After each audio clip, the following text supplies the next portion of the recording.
You know, the more violent things become, great. I mean, we see it all around. You just look at a school and you see denial. I mean, I think death metal can be joyful. Las Vegas is the most real city you could possibly encounter. Here I was a entertainment writer, corporate propagandist, and now an academic. I'm changing the question.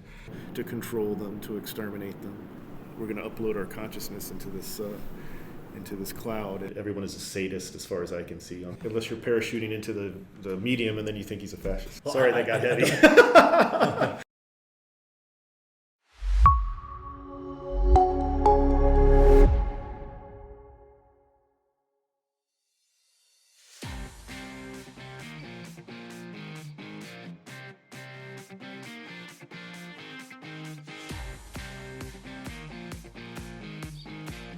Hi everyone, this is Post Podcast. Yes, that's the name of this podcast. We're trying something new. We'll see how it's gonna go. My name is Kim Goloviv, and as you can hear my Ukrainian accent, let's address this elephant in the room and just keep that because I kind of like my accent. I think I conjured it for a reason, and I don't want to try and pretend and to speak the way I cannot. And the good news, I have like two perfect people here who can speak. They sound much better than Can you fake an American accent? Let me try. I don't know. I think sometimes I can. Well, no, I can't. It's terrible. That's terrible. So this is Post Podcast. One of the owners of an amazing American accent is Carlos Tkach, my co-host. Carlos. Yeah, my name is Carlos Tkach. I'm honored to be a part of this project. This is actually Kim's vision here, and she dragged me in, but I'm here to operate as co-host and to help out and to force you all to listen to my voice and look at my mug. Yeah, that's good. I'm also here to introduce Dr. Keene. Yes.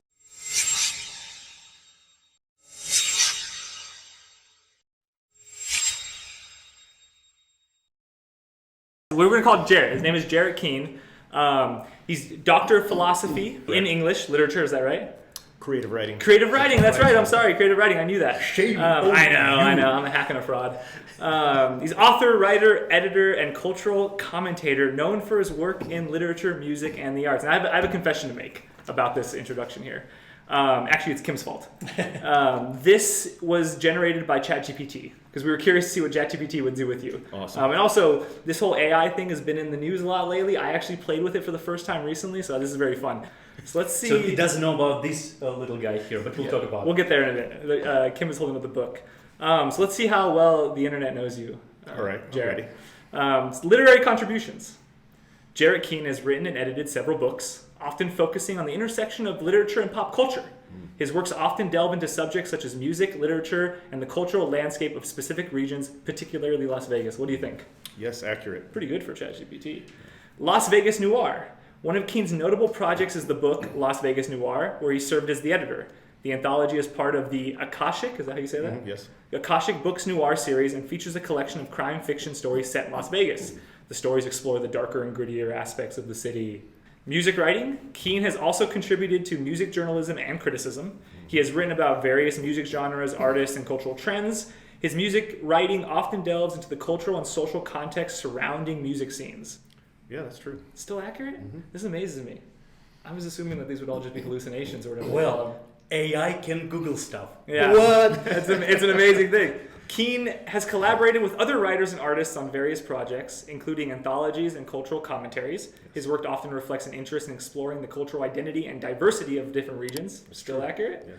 And then lastly, and then we can get off the ChatGPT, regional focus. While his work has touched on various cultural and artistic subjects, Keene has a particular connection to Las Vegas, and his writing often reflects the unique character and history of the city. Wow. I'm impressed. That's pretty good. That's pretty good. That's pretty good. Speaking about that last bit, how is it good? I'm just impressed that it managed to scrape all of that very quickly and very efficiently. And I guess it's the way that the text is presented there. It's very compact, compressed. Yeah. I thought it would spin its wheels a little bit more, unless you manipulate Well, no. I think it just came out in just these one bullet question, points. one answer. Yeah. How would you describe what you do? Well, I noticed that it left out my role as a teacher. Yeah, that's interesting. I've taught since 2001. I thought it would scrape at some point a bit of ratemyprofessors.com or I don't rate your professors. I don't know what it's called, but there's a lot of information on there regarding my classes and how my students view me, positive and negative. So I thought that would be part of the generated text. It didn't get there, and I'm curious as to why that is. At the time, I had been working for at least a year at the Alternative News Weekly in Las Vegas. So I was covering arts and entertainment. I was editing that section of the paper, and I found it to be a whole lot of fun. I mean, reviewing shows here in Las Vegas. This would be the early 2000s, and I just had a blast being basically in charge of music, film, stage, food, bar. I had just gotten my ph.d. and Las Vegas was like a jewel. I could do whatever. I could walk in anywhere and see a show for free, get a meal for free, and just have fun. And then some of my writing was brought to the attention, I imagine, to the LA bureau chief of People magazine at the time.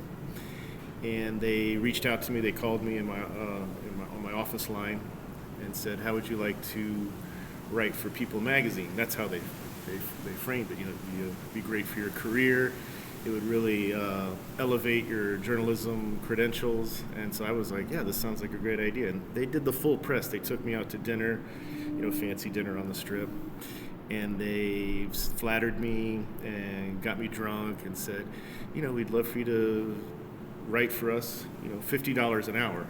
That seemed like a lot of money in 2003. I was very excited about this opportunity. And so they kind of buried the lead. They told me I would be writing like profiles and articles, and I would be, I would have free reign to pitch and query all these ideas for, pieces in the magazine.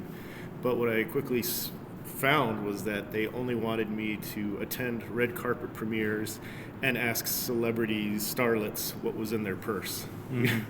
So I would show up at golf charity events and follow, Michael Douglas around from, the tee to the bar to the bathroom and report on what they were drinking, ordering, who they were with, what they were wearing, just real superficial, facile stuff. So why did you stop then? I was learning so much. I was learning how to be a stalkerazzi, and I found it to be fascinating. And I thought that I was maintaining an ironic distance, like I was sort of doing this job with tongue-in-cheek style, in a campy way, in a way that was not evil. But you quickly find when you do this kind of work that you're compromising all the way down the line until the point where you find yourself getting your vows renewed in a wedding chapel on the Strip that Britney Spears had previously married one of her dancers for 52 hours. She was married after a ceremony there on the Strip, and they sent me there to get a video done of me and my wife getting married to send to People magazine so they could understand what happens during a wedding ceremony on the Strip. They wanted to be able to tell readers how Britney was married. What the preacher said, what kind of music was playing, what the environment was like, what kind of vows were exchanged. So that was why they sent me to do that. And I found myself, it was getting too personal. They were invading really into my relationship with my wife. And so I found that to be very eerie, uncomfortable, and ethically dubious. I was violating all kinds. It went both ways. Yes. Full circle. So I said, I've got to stop doing this. It's too much.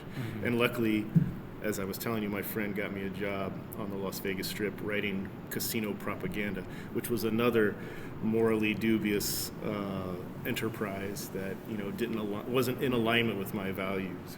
I was doing union busting and things of that nature, writing propaganda on behalf of the corporation to convince the employees that where they worked was a wonderful place, and the corporation was going to take care of them, and they just needed to avoid unionizing and all this stuff. So it was really deeply compromising work. But you qualify this experience several times as evil, morally ambiguous, Yes. problematic, and there was a feeling that it's an uncomfortable topic. But given Yes. that the job itself had a connection to media product Yes. anyway, and you had to work with images, most of all. How did you manage to utilize this experience somehow to apply it in your comic book, graphic novel fascination? Hammer of the Dogs, encapsulates the sort of existential plight or misery of being trapped on the Las Vegas Strip. The thing about Las Vegas is that it's the kind of city that lends itself to literary creative exploration, and I think other cities really honestly pale in comparison, and the reason why is because there are really 5 cities in the U.S. that are worth exploring. We all know what they are: LA, Chicago, New York. I put Vegas up there as one of the iconic metropolis. Las Vegas is the easiest to become a big fish in a small pond. I couldn't really achieve what I have achieved in other areas, in other iconic cities. LA, I would just be another, middle tier, lower tier writer. For me, Las Vegas is the ideal place for a writer who's struggling to establish themselves, a name for themselves. This is a wonderful opportunity, and it hasn't really changed despite the cratering of the media landscape here.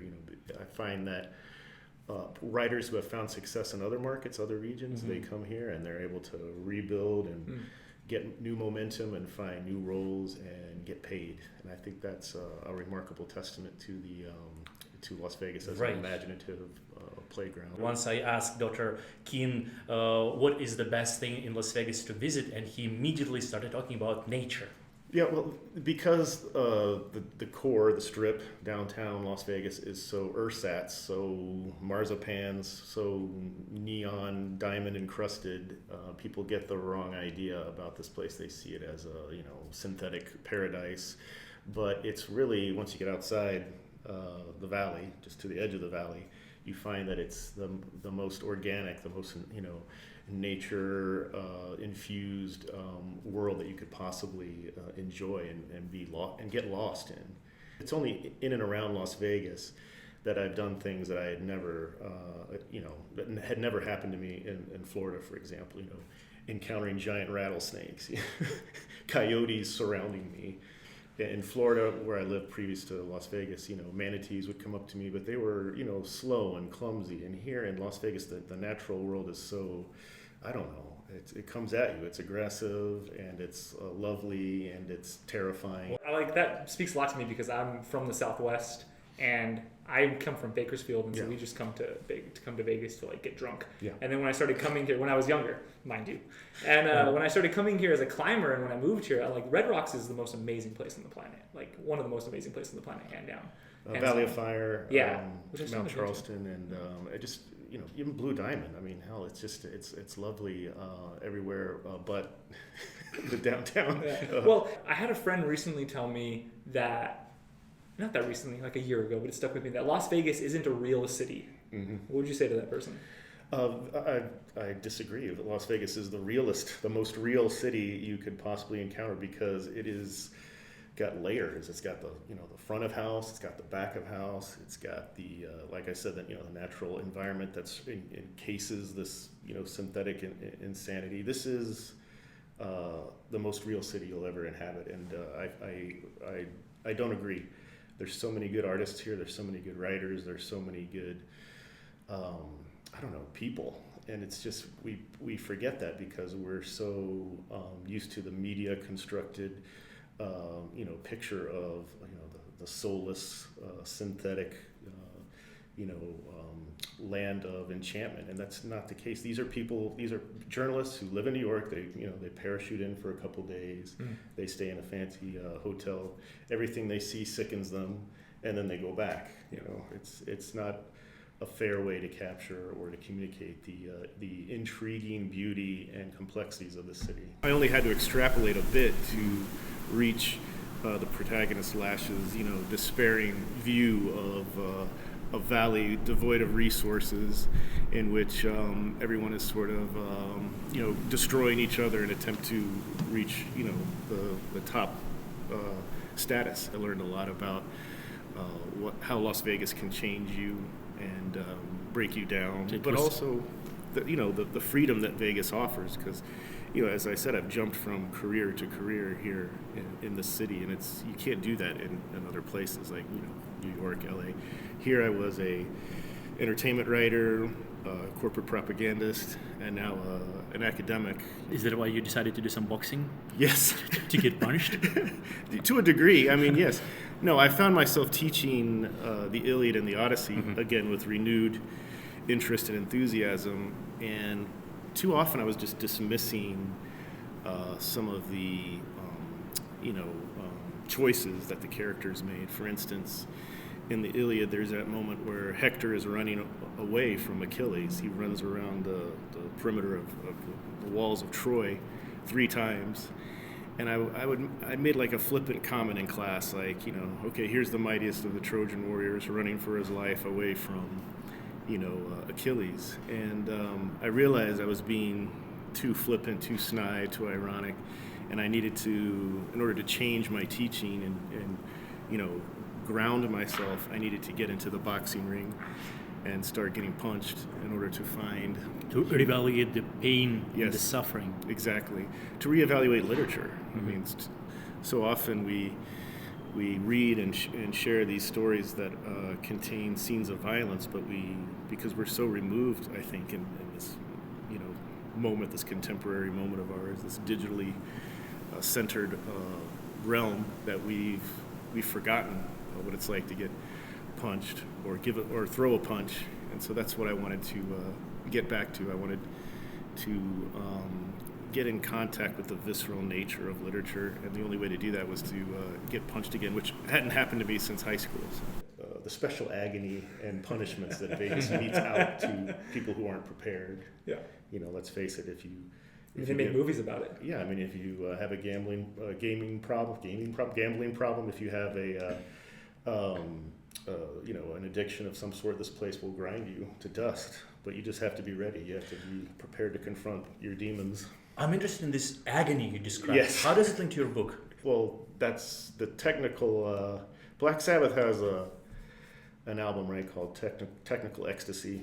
And I think that's really... I find that really interesting, because I feel like Las Vegas offers so much in the way of technical agony. And we've seen some of that play out in recent weeks with the cyber attack on the Las Vegas Strip, on the MGM Resort, Caesars, etc. This is a place that is completely reliant on technology, always has been. This is where the government, the military tests its technological weapons. Everything from the old A-bombs in the 50s and 60s to the underground testing of the 80s and 90s to drones today.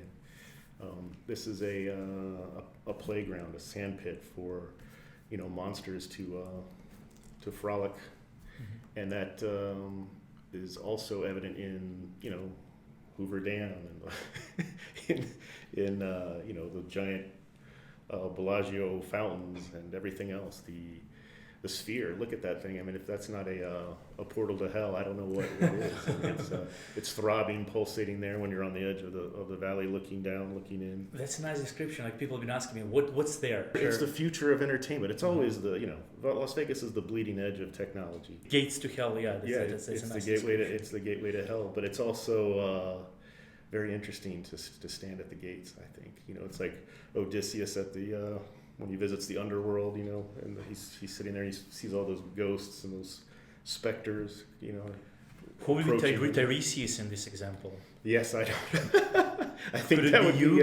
I think that would be some of these holograms that are they're preparing for Life is Beautiful. No, but if we'll extend this metaphor like beyond the actual place, and we'll think a bit outside of this box. Well, is it a performer? Is it what is being sought there? In the underworld, gateway to, I would say people are looking for a touch of the uncanny, a touch of the otherworldly. a touch of something that they can't find in Sacramento, or New York, or Chicago, or LA, because we offer something that other places just can't match. I mean, it was like the whole DJ boom of the 2000s, right, where everyone was coming here and bottle service was raging, and we were paying DJs, $5 million, to spin for 2 hours and at a resort club, nightclub. This place is, and that is a technological marvel to experience. So I think that this is just where people come to cut loose, to find themselves in the ecstasy and the agony of technology, because that's what technology offers is both. It's a double-edged. Justice League, Yeah. the Zack Snyder one, and not the extended cut. I don't know anything about that. Yeah. Watching it and just thinking that it didn't look that good. No. Like it lacked a cohesive vision when all the characters were standing together. Yes. That like the Avengers movies had. I don't know what it is. Maybe it's because they like militarized the Avengers costumes, so they had like a similar theme. But you just like look at Cyborg and Batman and Flash and Superman and Wonder Woman. They just look like they came from they're from different movies. Well, that's because they're from different teams. It's really a hodgepodge of Teen Titans. That's true. Justice League and some other super team. Probably to me, it's always good to stick close to the source material because it worked. And that's why it's the source material. That's why you're pulling from it. To make Flash younger than Batman and Superman is to make him a kid, to make him Peter Parker. You could have gone with Impulse or something. Great. Yes. If all these other characters were great. Yes. To have Flash be that much younger than Batman and Superman, you're not acknowledging the source material. And why are you doing that? It's because you're trying to imitate something, a dynamic you saw in an MCU film. I have a hot take, and I said this to some people recently. Mo was there, and I got dragged for it so hard. Black Adam, not a bad movie. Oh, have you seen that one? No, I haven't. Not a bad movie. No, I know, not a good movie. I'm of the opinion it was interesting. Let's put it that way. Movie. It ended terribly, and it had. They introduced Superman at the end to be like, just kidding. I was watching on a plane, so I have like a low threshold for. Right. I also watched it in between several Fast and the Furious movies, so that might explain my take. But not a bad movie. I was like, it had like it had some terrible things about it, but it had like some cohesiveness to it that I felt like was missing in the other movies. Well, I don't have time to go over it at the moment, but the history of the Captain Marvel character in the DC universe is very interesting because it ties into Marvel Comics, who has its own Captain Marvel character. Yeah, that's right. So that's always been a very interesting. As a child, I was always confused and puzzled and interested in how this came to be. So it's worth exploring on like Wikipedia or something. Yeah. It's it'll suck up like an hour of your life, but it's pretty fascinating. I mean, I use the hours of my life in way worse ways. Yeah, on Wikipedia, no less. Like ancient aliens crap and all this stuff. Okay, another question. Yes. You have this great collection behind us. Yes. Is there anything? Well, I have two questions, but first I'll give you the floor. Is there anything you'd like to point out as something people should look at if they're interested in comics? Comics. Well, I have all kinds of books here, but my second question was like, if you could introduce people who aren't into comics to comics, what would you want them? Well, I would love for them to discover the work written and drawn by Jack Kirby. Jack Kirby is the co-creator of the Marvel Universe. He also created a lot of properties for DC. But in 1970, Jack Kirby defected from Marvel Comics and joined DC, where he created a whole slew of characters that have yet to be adapted into films, but I'm sure will be very soon.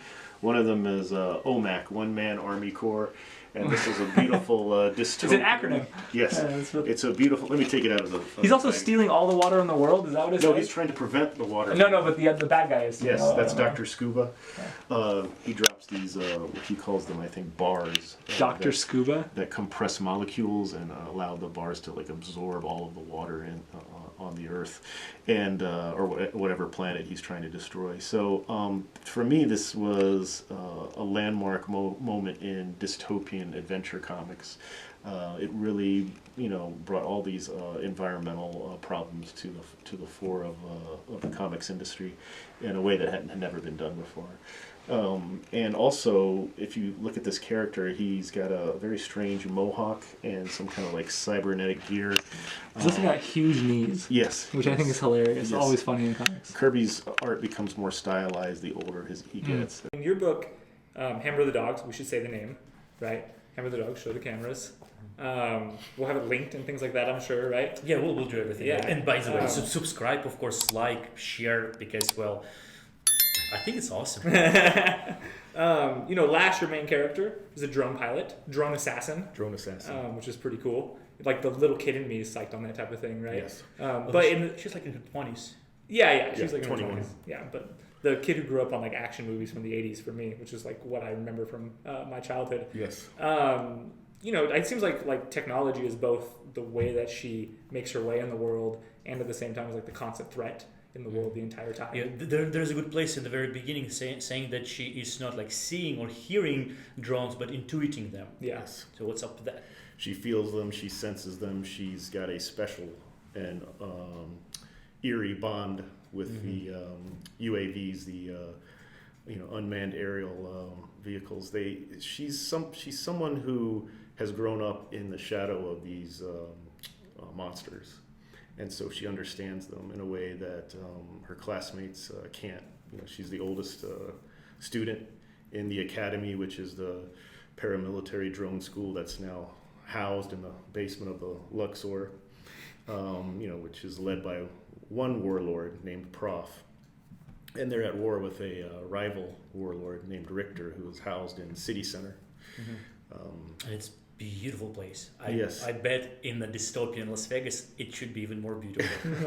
Yeah, I obviously I wanted them to be mirror opposites of each other, and the whole idea was to create a heroine, a warrior queen that was on par with, Ellen Ripley from Alien, Sarah Connor from Terminator, Red Sonja, Sheena, Queen of the Jungle. I wanted to create a kind of enduring and iconic character that would outlast me, and that other writers, decades from now, centuries from now, would pick up and, take for a spin.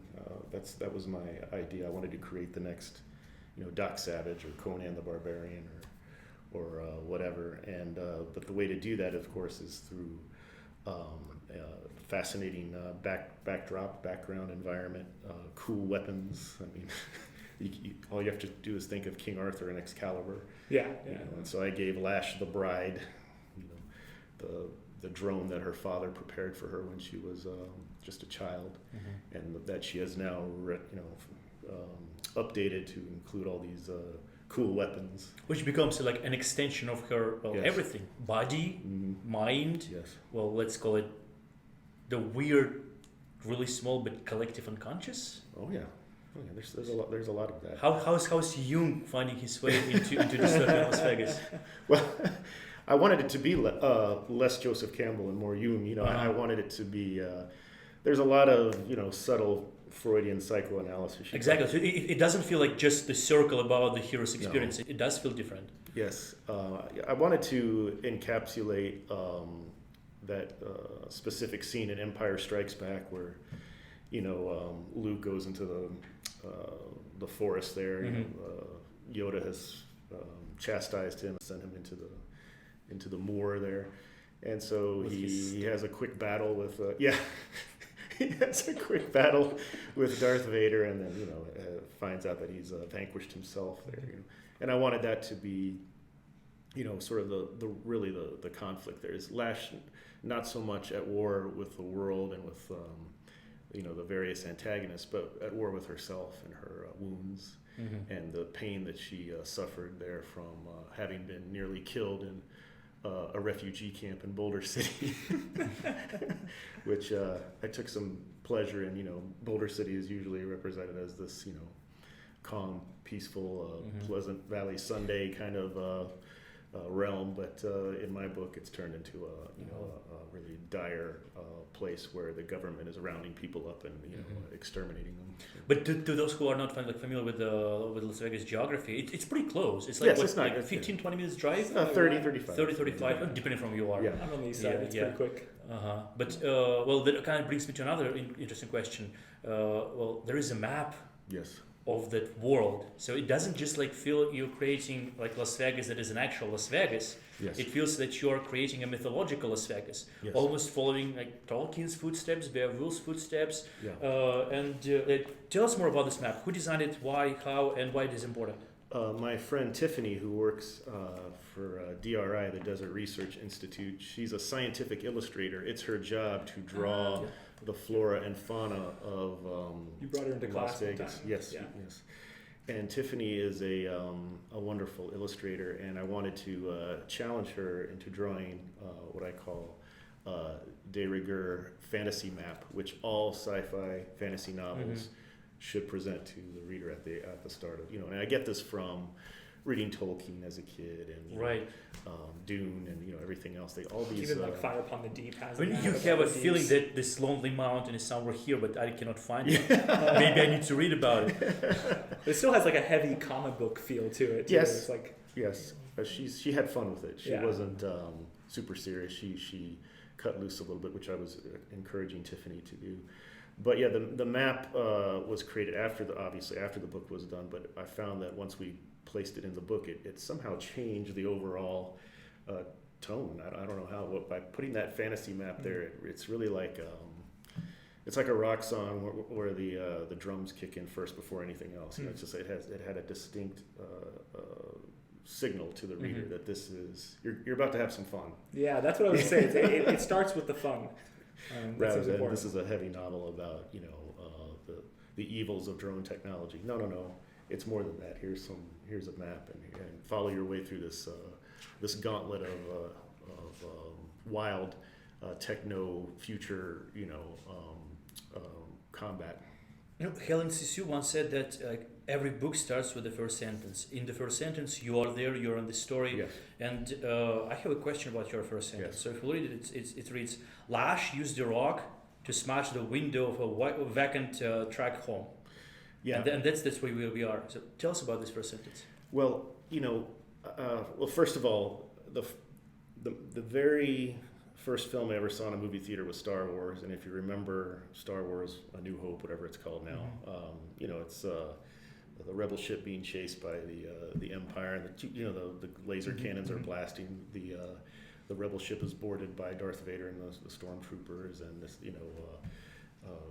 Darth Vader it kills immediately a rebel soldier 5 minutes into the film.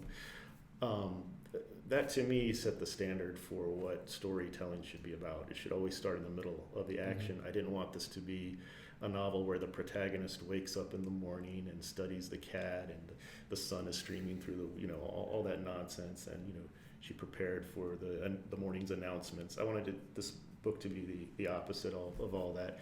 And then I don't know how much you know about French, Italian, neo-realist cinema, but to me, the best way to start a movie is with a rock going through glass.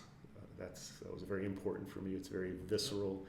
It's an image of aggression, of anger. Lash is lashing out against the suburban death maze. Hence the name? Lash. Yes.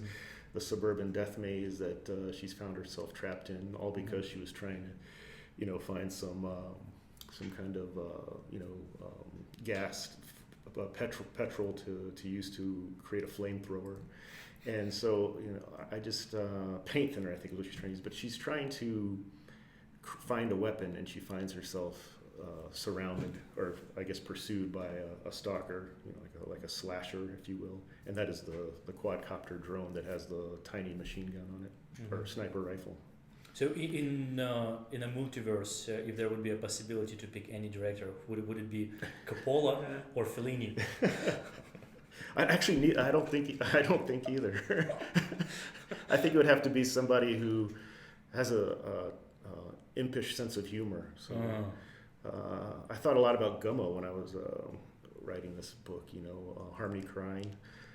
He has a mirthful and vicious sense of humor, and I think he's got the kind of attitude that I would really love to watch him do something with this.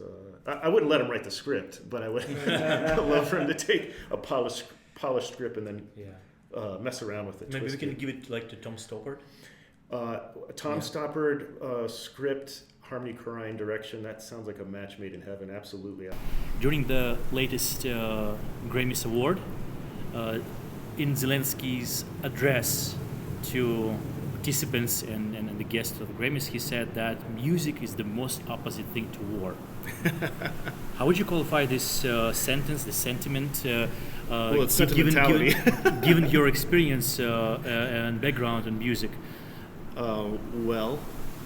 I don't buy that for a minute, but Lash, the protagonist in my novel, Hammer of the Dogs, she blasts heavy metal at high volume in order to get psyched up, in order to get, ready for war. And let's not forget that the U.S. military for years has used music to torture prisoners. Everything from Metallica to Barney the Purple Dinosaur. It's an unexpected turn. But no, okay. I mean, it's true. At Guantanamo Bay and other places, in these secret locations, they blast this hideous Western music to torture, suspected, alleged, terrorists, to get them to confess. It's not in keeping with the way the West uses music as a kind of, tool of punishment, and also kind of like a drug. The music that is played on the Strip for the last 20 years, this electronic Skrillex, nonsense, is to me super painful. Like, if you want to torture me to death, make me go to a nightclub. But there is a justification in that the opposite to music is silence, and silence is a feature associated with the aftermath of war. So there is a juxtaposition between the dead silence and some form of sound, even aggressive, even provocative, even metallic, but it still allows to experience life. So should we requalify this sentiment and say music is opposite to death? Even death metal is opposite to death? Well, yeah, I mean, I think death metal can be joyful and definitely offer pleasure. No argument for me. Yes. But I mean, I think we've misused the term silence to a degree. To me, silence can include things like a burbling spring or the wind blowing through the trees, or there's variations on the term silence. Utter silence. As long as there is a device to register the sound, Right. there is no silence. Yes, but what happens when this device is destroyed? The body that carries this device is destroyed. Yes, that's true. But then we're getting into that's deeply philosophical. But I do think that music, without a doubt, can manipulate us and also inspire us spiritually. And Lash, in the novel Hammer of the Dogs, is trying to find the kind of music that's going to help her escape. And that music, turns out, is the music of her father, which is this hard rock, heavy metal, glam metal from the 80s that she that I never grew up enjoying. I always thought that music was really it was putrid and ridiculous. But because I was writing this character, she dragged me into her Spotify playlist, or her cassette tape deck, and I had to reevaluate my relationship with a certain category or genre of music. Oh, before you said I was more of a goth person. I was into see. I was into Joy Division and The Cure and stuff of that nature. I wasn't really a big hair metal, Motley Crue, guys dressed as women, screeching, with sounding like their balls are in a vice. I wasn't into that kind of music, but I've come to appreciate it a lot more. We just talked about Lash being this representation of primordial, barbaric entity that is coming to us from legends and myths, but at the same time, she is inseparable from her technological component, which is a part of her reality, part of her body, part of her mind, her psyche, and therefore, and she's close to the earth. And one of the key concepts of posthumanism, for example, is that we need to address the entirety of our universe through at least the three lenses of the animal world, human world, and earth world too. But human world also includes technological world. Was it the intent? Because if it wasn't, it's brilliantly filling the zeitgeist. Well, that was exactly my effort. That's exactly what I was after. Mm-hmm. But I'm not convinced that people are believe in the same notion. In Lash, you will find a critique of really, everything: the military-industrial complex, the state of, Western education, which is, which has been ruined by computers and, denying the animal, denying the earth, denying. I mean, we see it all around. You just look at a school, and you see denial. And Lash is in denial about her ability to synthesize all these elements and to embrace the posthuman in a way that is constructive and liberating. The posthumanism that is used against her is she's not having any of it. Prof has his own, cyber theology. Richter has his own, belief in a kind of what you might call a, apocalyptic capitalism. Apocalyptic DIY anarcho-capitalism. Yes, exactly. Which he says it to her flat out. So it's these guys trying to tell her how to, what version of posthumanism is right for her, and she's having none of it. She's instead embracing all these aspects to become what you might call a post-organism. This is the way I view it. She wants to synthesize all these different elements, even though it's painful to do so. Up until the very last few pages, she is at war with herself until she finally realizes it doesn't have to be this way. I can embrace the technology even more than I have and use it as not so much a weapon, but as a tool of liberation, an instrument of freedom, because she is alone until she is bonded completely with these different aspects of the organic world, and then she becomes a leader, and she's surrounded by her friends and classmates. That was spoiler, sorry, but that was key to my construction of this novel. Everything about Lash. Lash is one side of my personality. Prof is another side. Richter is yet another aspect of my personality. I'm at war with myself and trying to I'm having an argument, and I think Lash's argument is the most compelling and the one that deserves to win. There is a hesitance in academia right now to utilize psychoanalytical readings. Yes. And what is your stance on such an approach? And why do you think the death of author may not really apply to your book? Yeah, well, the death of the author it's an interesting concept, and I think every writer should come to terms with it, and I certainly have. Am I a writer, or am I just a person who's a transmitter of knowledge? Pastiche, I'm orchestrating a pastiche on the page. To a degree, I am. I felt at times like I was a dead author when I wrote Hammer of the Dogs. I felt like I was simply paying homage to Stephen King, Orson Scott Card, Jack Kirby. I felt like I was, in many ways, an AI robot, this, post-human composer, taking all my influences and putting them onto the page. And I was grabbing also the drone brochures, the propaganda from that industry, and bringing that into the language, the style, the aesthetic of the book that I was writing. So I don't know. I think you should come to terms with it, but also understand that, the book, at least I understand it, the book that I wrote is way more interesting than anything that AI could, conduct or spew out. And that's because I feel I have a soul. I have a mind. I have a... yeah. I have something, the ghost in the machine, whatever. It's there, and it feels different somehow. It feels more important. How do you approach psychoanalytical readings in your class? Well, I very loosely, Freud, Lacan, and that's really where it where it begins and ends. I'm not going to do School of Fish. I'm not going to do any of those kinds of readings because, first of all, they tend to get very jargon laden, and I keep everything, nimble and very middle brow, you might say. Like I want everybody to understand the core concepts, but not necessarily be ready to write a paper that,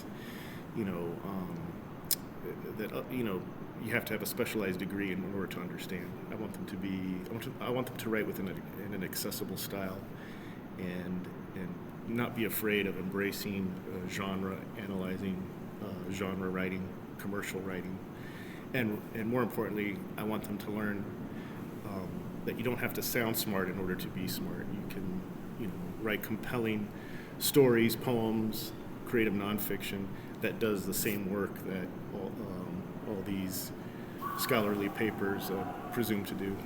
Which appears to be embracing this make it new commandment. Yes. Isn't the whole genre of graphic novels is an attempt to make it new by re-examining the nature of literature? Because what year first Superman appeared? Like in 20s? 30s, yeah. In 30s, Yeah. in 30s, which was the rise of let's call it continental modernism. Yes.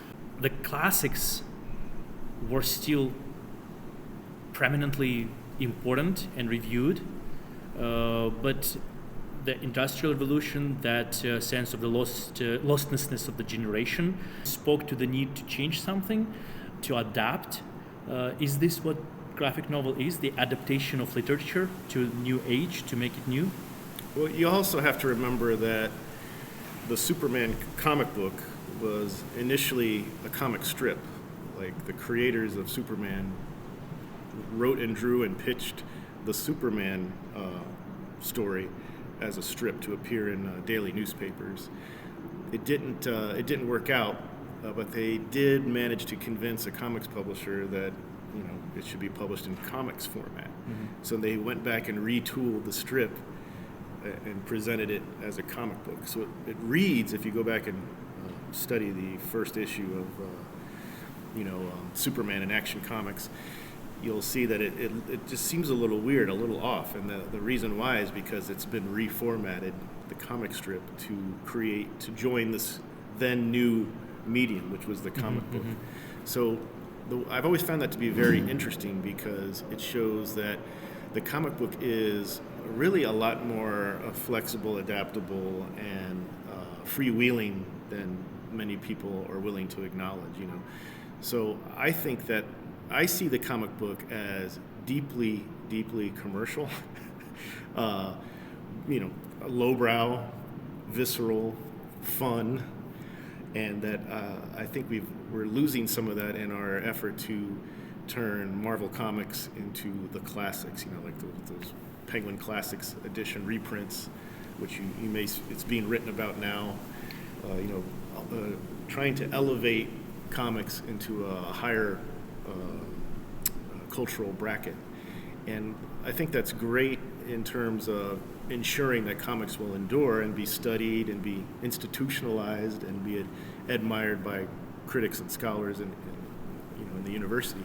However, you lose something. There's a trade-off, and so my concern is that comics are going to lose that visceral allure, that physicality. When I read that first issue of Superman, even today, I'm always just shocked by how much power and crude energy is in that first appearance. To me, it's galvanizing. Yeah, but what I'm trying to get at is the intertextuality of graphic novels, Yes.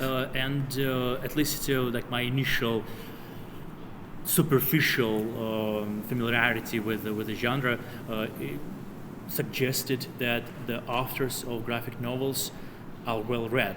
Yes, absolutely. They know their stuff. They read romantics. They read naturalists, realists. Well, that generation did. Stan Lee and Jack Kirby, who Right. essentially created what we consider the modern day superhero comic. They were. But it appears to be getting lost Oh, yeah, it's nowadays. totally So lost. what's the reason? we're not reading? we're not educated. We're not reading the same way we did before. My son does not read books. He reads excerpts presented to him on Canvas, PDFs and little files and little bits and bytes, and there's no sense of the contours of a novel or a short story. It's all just pieces of a short story or one poem from Langston Hughes. You don't get any of the breadth, the depth of literature in the way that Stan Lee and Jack Kirby most certainly did. You know that they read deeply into Greek mythology, Norse mythology, and all of this plays out with characters like Hercules and Thor, which Lee and Kirby certainly had a hand in creating. It's just without that connection to the book, to the object, I think it's just going to get more. I don't know. The word I keep using is subliterate, and I don't think that's a good thing. I think we have to re-engage with the book, while at the same time pushing this technology as far as it can go. That to me, and I spoke about this earlier. That to me is the ideal posthuman state. Okay. One where you're in the library, but you're also doing all this other cool. Yeah, I just wanted to acknowledge that we're not trying to be those grumpy boomers, no pun intended. No. Saying, in all good days, everything was different. Not at all. This is not about that. No. The blame is not there, right? No. It's not even about blame. No, there is no blame. There is no blame, There is okay. no blame. It's just what happened. It's just like I'm not on a mission to ensure that my kids read, the physical book. That's not what I'm after. But they're just doing it differently. I'm not going to change any of that. They're in the system that they're in. They're taking the path that they're taking. Their path is not my path. You just led me to my next question. Comics appear to be a manifestation of posthuman. Yes. And that brings me to the following kind of complex several story question.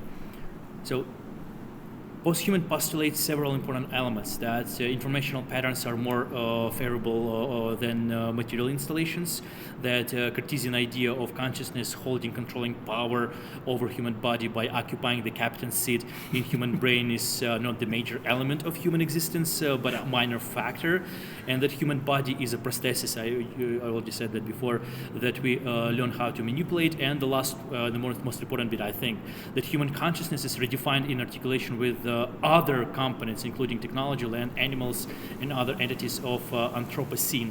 So how Anthropocene and that last bit helps us to come in terms with emergence of new Look, genres. no one wants to be, when you read a comic book, no one wants to be a non-superpowered being. Okay. They want to be the superhero. They want to be cursed with powers. They want to suffer the They pain want to of being suffer. awesome. They do. And you see the suffering in the characters that Lee and Kirby created. The Thing, the orange rock-skinned bruiser. But this is such a Kafkian approach to Yes. to life. Yes, Peter Parker, bitten by the radioactive spider, can't have a normal high school experience, or can't be a normal journalist. Literally transforming into the insect. Yes, yes, and then you've got to you've got to remember too that the X-Men are the ultimate superhero metaphor. These are mutants, they're pursued and persecuted by the very humans that they've sworn to protect. There's that famous slogan or T-shirt that was making the rounds 5 or 10 years ago. Magneto was right. In other words, the villain, Magneto, in the Marvel universe, he believed that mutants were superior to humans, and that humans needed to be enslaved by the mutants and brought to heel, because humans are not trustworthy. They're not. They're full of bias. They're racist, sexist, etc.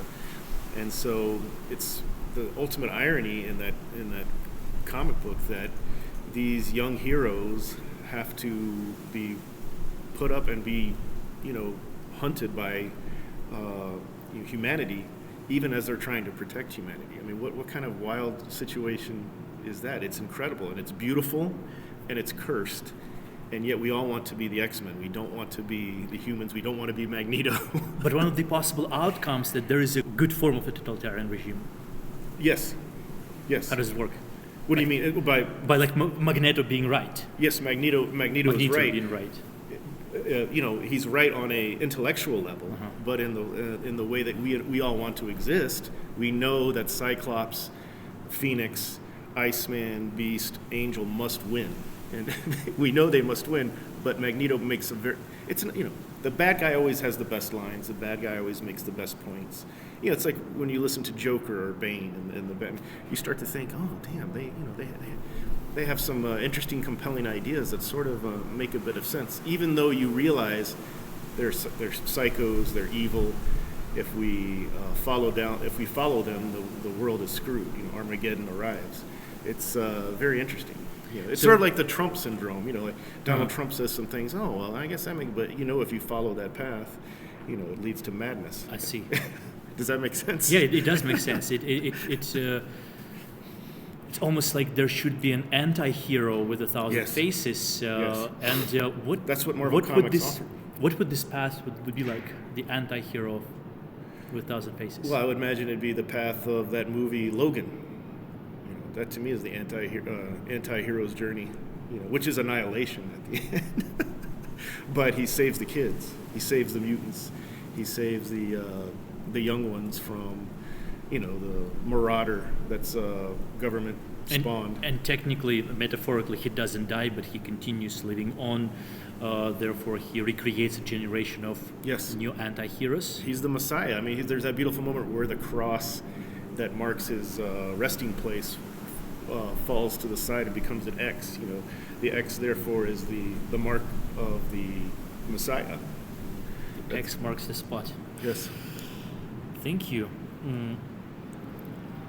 Yes. I just want to say that's the end of The Dark Knight Returns as well. Yes. It's the exact same thing. I never realized that. Yes. But the Logan is following, and I make that argument in my article. Yeah. I just said Logan. Batman would probably be a better example, but Logan is so much more pursued. You're talking about Lash wanting to kind of take in all of these things and not choose, and I'm interested in like the violence that's in the novel, because it's not just a lot of our pop culture goes in this direction, but violence is always kind of supposed to be the last resort. But Lash seems to revel in it a little bit as a character, right? She seems to like want it. Revenge is like a pleasurable thing in some of the parts of the novel, it's right? almost a sexual thrill, yeah. And so I'm kind of wondering about how you balance that and how you thought about that as you were writing. Well, through boxing, several years ago, I started going to the boxing gym and getting punched in the face, and I found that all my bullshit was just bullshit when I got punched in the face. Like, it doesn't matter what I thought about life or what my beliefs were or how I looked at posthumanism. Once I was struck and started to bleed, I became more humble. I became more careful. I became more compassionate. It was very strange, and I think that's what's happening with Lash. Like the more violence that she inflicts and endures, the better she becomes. And I think that you can see it all around us. We're getting a little soft. We're letting technology get on top of us. We're letting the technocrats run roughshod over our lives. Manipulate us. Teaching us to hate each other, teaching us who's evil, who's good, and so that to me is it's got to stop. And the only way ultimately to stop an argument is violence. Violence is golden. We assume that all violences are the same. No. That's kind of like the flattening that happens, right? That's kind of at least the way that. I don't know if that's the way I think about it, but that's the way I was taught to think about it in a lot of ways. This is like although my dad taught me how to box when I was 8, and he knocked me unconscious on accident when I was 8 years old. So I had a very early experience with that. I'm not recommending that. That's good old Argentinian. But I'm saying childhood. We should approach violence as not this thing that we should shield our children from or shield teenagers from, because it deforms them. They become monsters in a way. We see this with the rash of school shootings. I believe. I think it has less to do with, the accessibility of guns or whatever, and the video games and all that stuff. I think it's just we've made angels and demons. We've coddled a lot of kids, and as a result, they're being preyed upon by what I might call the profs or the Richters of the world. I think that everyone should know how to fight and defend themselves, no matter what their issues or challenges might be. And I feel like in the 80s films, there was a willingness on the part of heroes, young heroes, to fight back. The Goonies. The Goonies. That's what I thought about when we were talking about protecting their neighborhood. They were ready to be violent if they had to. They didn't want to, but they were ready to fight back. And I feel like we're creating a generation that can only fight back through social media, and that's such a passive-aggressive way to handle things. And then, I mean, I have a lot to say about violence, but I'll just say this, that the more that we shelter kids from the realities of a violent world, I think we're doing them a huge disservice. And they're just going to be at the mercy of drones and of bullies and of psychos, like the current crop of technocrats and politicians that roam the world unchecked. Well, Sorry, that got heavy. No, that's fascinating. Yeah, I don't disagree. Red Dawn, the kids fight back. And it looks like our argument contemporary reality, especially considering where I'm from. Well, this is a matter to address and to consider, and it is justified in so many senses. But it also feels like you're not just talking about violence, but you're talking about pain. Yes. And like pain appears to be overwhelmingly greater subject than violence itself, because violence just a reaction to pain in a way. Yes. There's nothing worse in my experience than pain. Mm-hmm. There's nothing more humbling than pain. Mm-hmm. And I think that, everyone seems to want to neutralize pain with whether it's, Oxycontin, fentanyl, or whatever, technology, food. We're trying to anesthetize ourselves, Netflix binging. We're trying to kill the pain. So it's all about being numb. Yes, and I disagree. I think that we should push ourselves towards the fire, maybe, and Send some money to Ukraine. grab the. No, I mean that what Ukraine is going through now is sort of that crucible of violence. They're having to figure it out very quickly that the world is violent.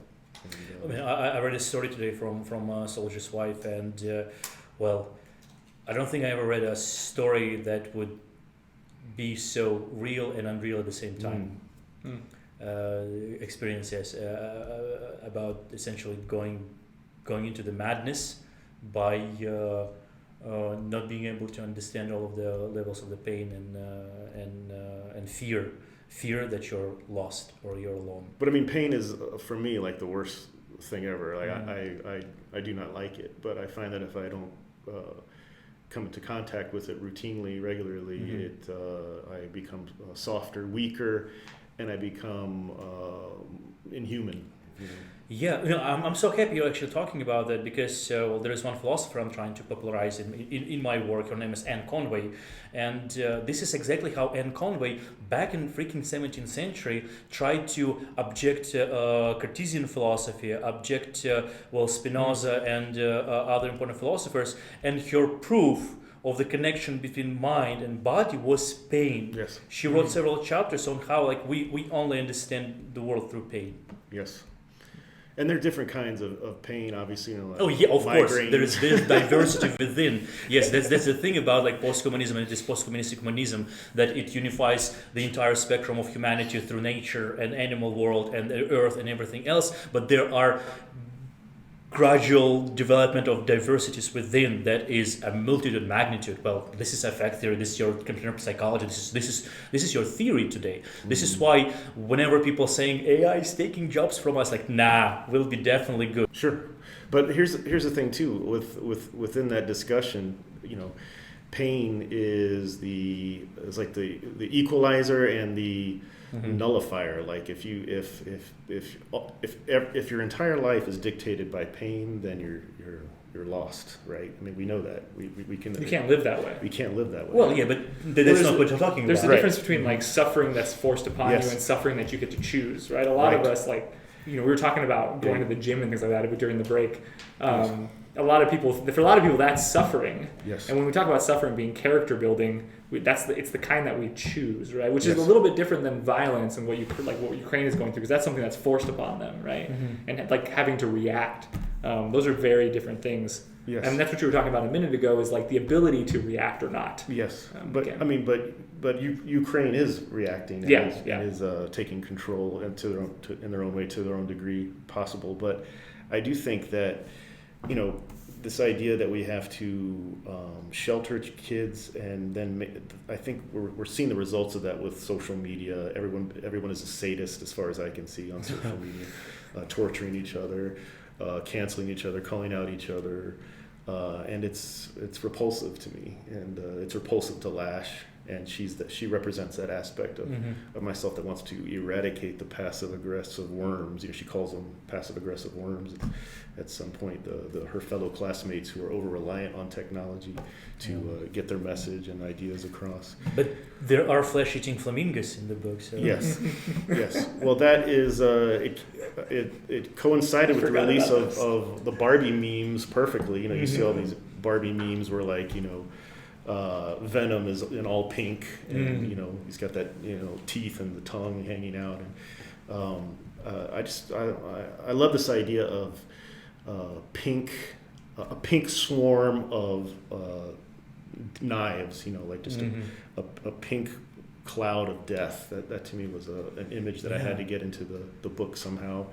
Coming from Florida, where there were flamingos at places like Busch Gardens, theme parks like that, and then here in Las Vegas, we have the Flamingo Hotel. The slimy things from the Rime of the Ancient Mariner. Yes, that kind of stuff. Yes, exactly. Burbling there in the muck and the water.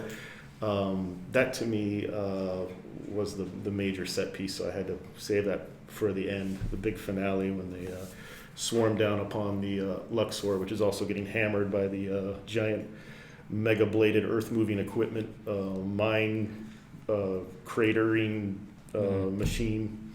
And I just saw it as set piece after set piece with all this philosophy and discussion about posthumanism and cyber theology and all that kind of layered in there. Freud's death drive, the collective instinct toward annihilation, which I believe we witness more and more increasingly every day. It's through effects, but yes. I get your point. So I wanted to get that in there as well, and I wanted to create, and I think I said this to you before when we were just talking about my book, was the bright darkness. So a world that is mined with lethal robots, but in the end the brightness prevails. Like in an 80s movie, the good guys win. I didn't want to write some Philip K. Dick, Margaret Atwood, misery fest. I wanted to write a heroic grand adventure that had all that misery and paranoia, but in the end that stuff gets pushed back. It reminds me a little bit of, and this is maybe off topic a little bit, but Timothy Morton has a book called Dark Ecology. He's like an eco-critic, and he gets really a lot of the environment. There's different ways to approach environmentalism, and that's kind of implicit in your book because it's post-apocalyptic. You can't have a post-apocalyptic book anymore without environment becoming a problem. You can't have a post-apocalyptic novel take place in Las Vegas without environment playing a role. I mean, we all watch the news of how low the lake, what was it? What is it called again? Lake Mead. Lake Mead, there you go. I'm not from here. The Lake of Death. The Lake of Death, going down with some sort of morbid fascination, right? Yeah. And people from all over would email me about it, from all over the world. Yeah. One of the responses, especially in the kind of the cultures that I run in with the outdoor community, is this very nature positive model, which is very bright and happy and kind of ignores a lot of the problems. You're kind of advocating or talking about a very different version. This is what the dark ecology is, where it's you lean into the scary because on the other side of that there's something, and you become something by coming through the scary, and that's how you actually learn. Exactly, and that's why I pushed Lash into that mine, that flooded mine shaft where she almost drowns, because I wanted her to get into those caves and just become abraded and just pulverized by the natural world, and at the same time she's rescued by her friend who has machinery there to pull her out. I very much believe that nature is beautiful and uncaring, sort of like God. Nature is metal. Yeah, heavy metal is beautiful and uncaring. Oh, yeah. Pitiless. So that's what that was the symbolism of that moment, and all moments. She recognizes that a drone is a tool, is an instrument. You can use it in different ways, but ultimately, what has to happen, what Lash is positing is that you have to understand the animal and then embrace the technology. And I don't see anyone doing that in terms of the world that we live in. I don't see that being advocated in any way, and that to me is very disappointing, very disheartening, because I think we have to embrace technology, but we can't give all the power of technology over to these lunatics that we see running it currently. The comics that I grew up reading were mostly written and drawn by Jack Kirby. So he is the co-creator of the Marvel That's universe. what I'm talking about. I only know like DC and Marvel. Yes. And I feel stupid even asking questions about DC and Marvel. Yes. Well, DC And my friends think I know things about comics. Yeah. Well, DC and Marvel obviously were the big, Cold War, post-war comics companies that dominated the industry. So they created all the iconic characters that we know and love today. But of course, when you read a comic book, you're not thinking about these things. You hopefully are engrossed in the characters, the story, the setting, the environment. And for me, reading a comic book hits so many bells at once. I used to be the kind of kid who would listen to a Motley Crue record. I loved the music, but I'd always pick up that album art and just pore over it, study the lyrics, study the text, study who did the makeup here. Why am I so intrigued by this pentagram? It was an immersive experience, and you can't really do that with pure prose. That's why I insisted on the fantasy map, the Frank Frazetta-esque cover here by the artist Claudio Bergamin. No gun on the cover. No gun on the cover, unfortunately, but you guys sell these things. You are liars. There is a gun. It's called a drone. Yeah, That's fair. That's fair. I recognizable. Comics for me were they taught me how to read. They taught me how to imagine. They taught me how to be human. They taught me morality. I plunged myself into into those cardboard boxes, those back issue bins. From age 5 to age 50.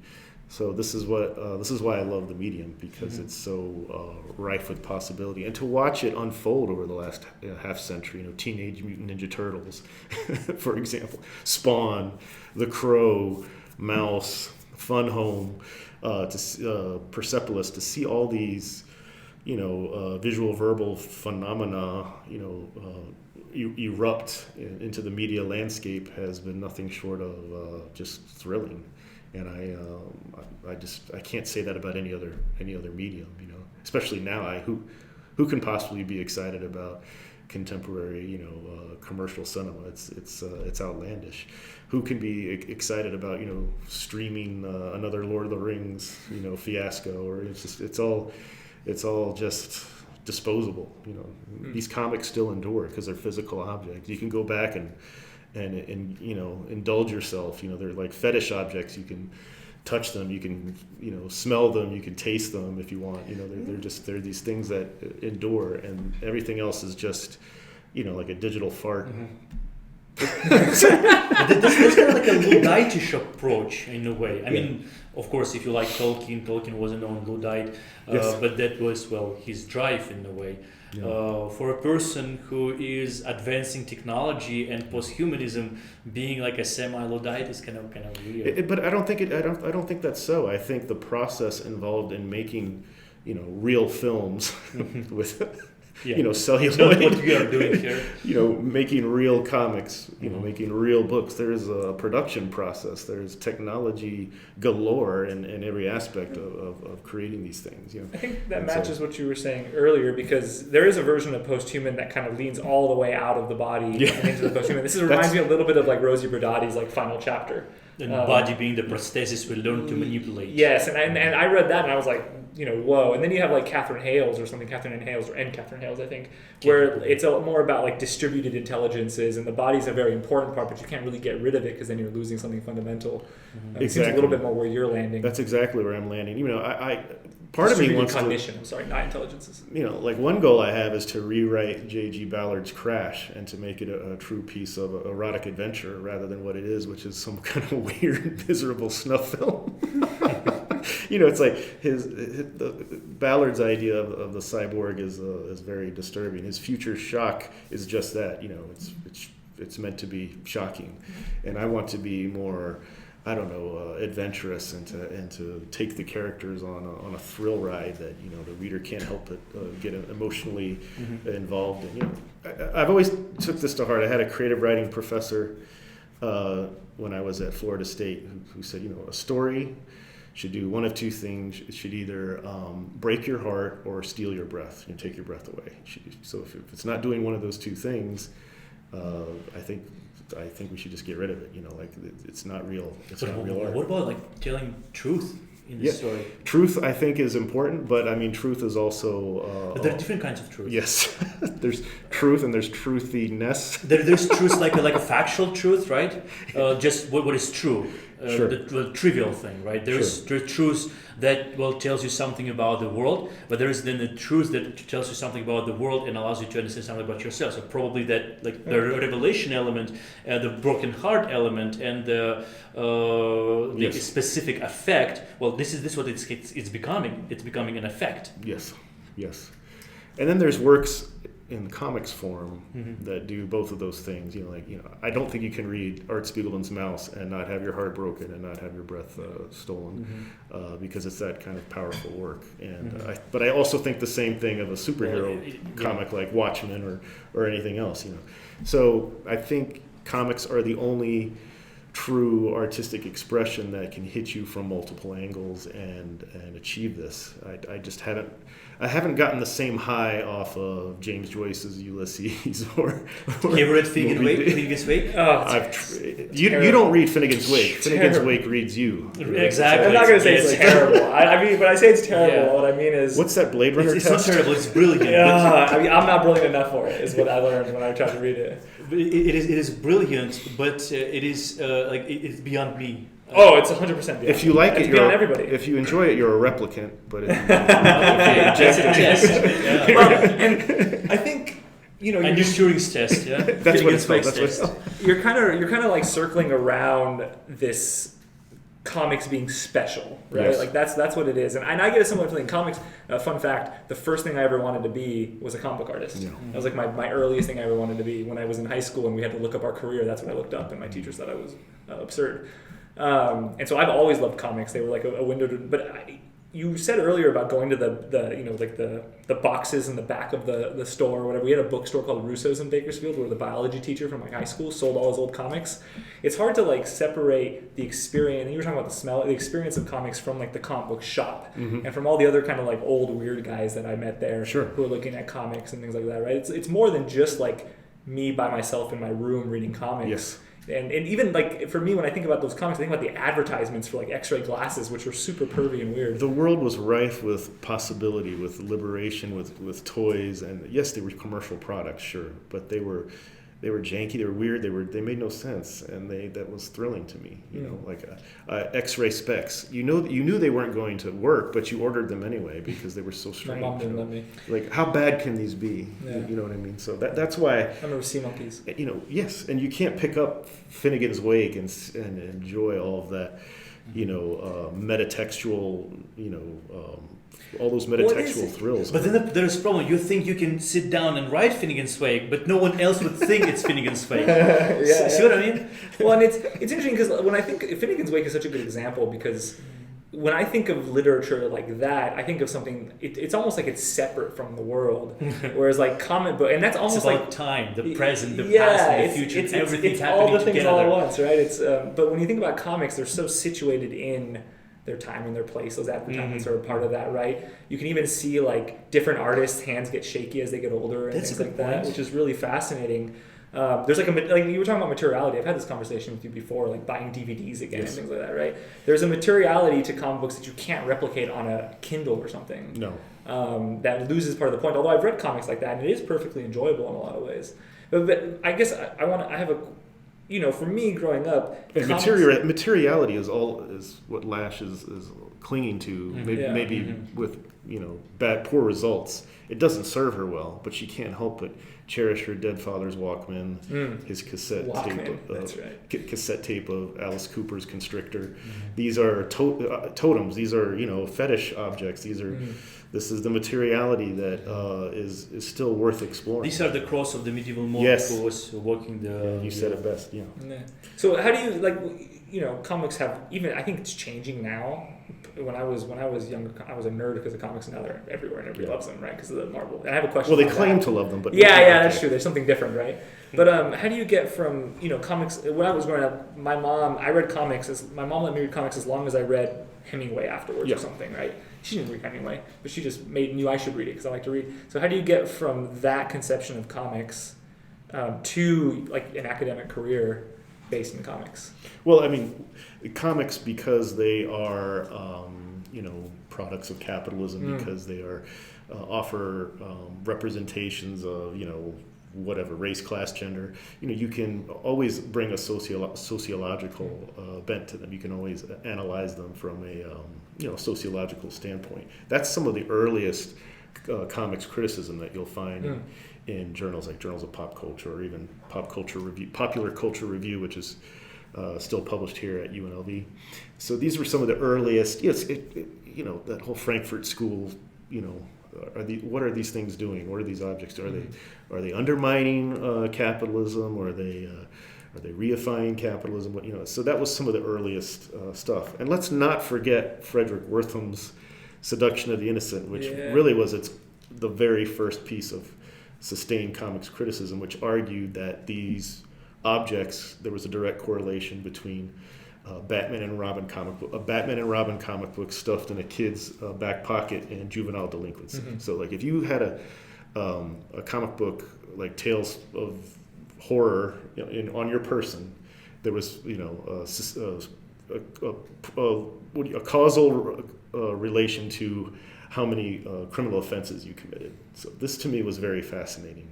So in other words, the more comics you own, the more likely you were to steal a car, boost a truck, or something like that.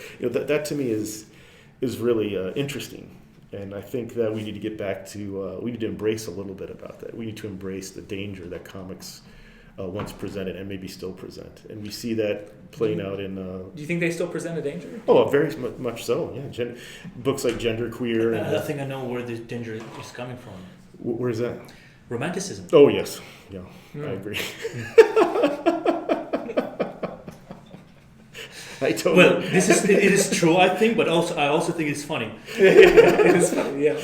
Well, to me, like, if comics are if they're not going to be fun and they're not going to be dangerous, then I don't think they really deserve to be around. Like, they're just like literature. Then they're broccoli. Yeah, I mean, Batman, isn't he a Manfred essentially, Byronic hero? Oh, for sure. Yeah, that's supposed to be mysterious. You're talking about Mike Allred's Mad Men? Right. Yeah. Right. Okay. MAD. Yeah. Terrific comic, mostly forgotten, but deserves to be rediscovered. I think comic books, without a doubt, need to have that dangerous aura again. And right now, there's such a push on the part of institutions to transform them into broccoli. That's true. A lot of the comics that you're getting in classrooms are kind of the literature version of comics. And when I was growing up reading comics, it was definitely like where I went to get the weird stuff. Yes. Like the stuff that I wouldn't want to tell my parents about. Yes. Or the teachers. Or the teachers, for that matter. Or it's stuff that you knew your college professor was going to hate and look down upon. Yeah. Which is pretty fascinating. This is a brilliant experience. I want to learn more about it because, my first comic book was Tom and Jerry. Yes. Oh yeah. And it was the only comic book that was in our small town library in Ukraine. But every time we would learn something about comic books or hear something about comic books, there would be something that someone brought from overseas, yes.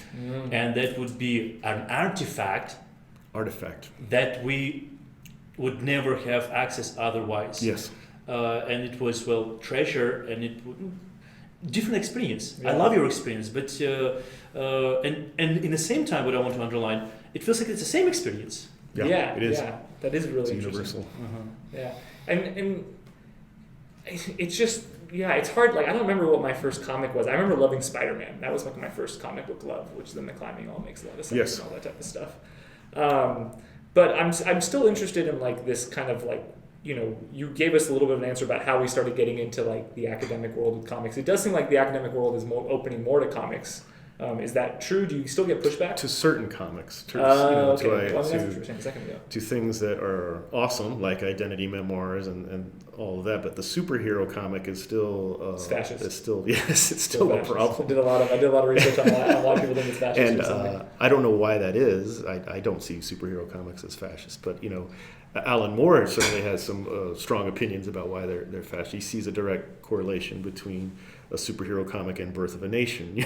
Yeah. Which I see where he's going with that, but it is a stretch in my opinion. Like superheroes, the earliest superheroes fought the mob. They fought greedy landlords. They fought bankers, evil bankers, they fought evil scientists. I don't understand, I don't really see. Well, I don't like see the trivialization of the word fascism, Yes. to be honest, Yes. because it means very specific thing and very dangerous thing, and the thing that many people like myself lived with and well firsthand. And when you call comics fascist, it 100%. undermines the real fascism. So yeah, It's kind of like when I'm definitely having issues with that. I mean, comics were designed and produced to fight fascism. So the superhero comic developed during World War II, and they were given to servicemen, U.S. military personnel, and they read these as they were propaganda. You get excited to fight Hitler, and what's the phrase? Punch a few Nazis or whatever. This is what you read to get stoked. And to see someone like Alan Moore turn that around and say, "Oh no, this stuff is connected to Birth of a Nation," is to me, it ignores history. It ignores how comics, were basically a government-funded industry like everything else during World War II. So I have a real problem with that, because if Captain America is punching Hitler, on the cover of his comic book.